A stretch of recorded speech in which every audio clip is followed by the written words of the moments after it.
Հութիների հարցն է քննարկվել Իսրայելի գլխավոր շտաբի պետի և ԱՄՆ կենտրոնական հրամանատարության 10 ժամ տևած հանդիպմանը։ Ալ Ջազիրան հայտնում է, որ Թել Ավիվի Կիրիա ռազմական համալիրում կայացած քննարկման առանցքում նաև Իրանն է եղել։ Իրանի միջուկային ծրագրի շուրջ լարվածության սրացմանը զուգահեռ մեծ թափ են հավաքում Իրանի վրա հնարավոր խոշոր ռազմական գործողությունների մասին ենթադրությունները։ Ըստ իսրայելական աղբյուրների, այս հարվածը կարող է լինել առաջիկա շաբաթներին և ամենանշանակալին երկրորդ համաշխարհային պատերազմից հետո։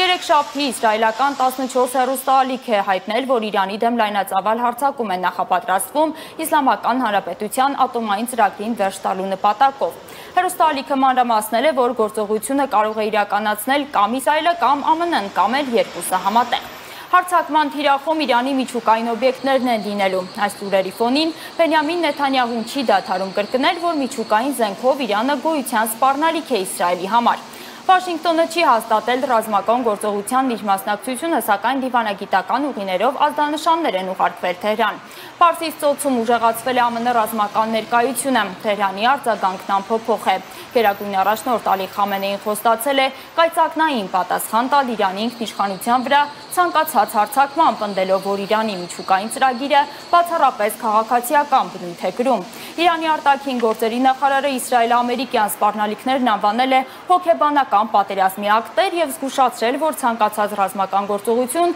կառաջացնի տարածաշրջանային պատասխան, այդ թվում Լիբանանի, Սիրիայի, Իրաքի և Եմենի դաշնակիցների կողմից։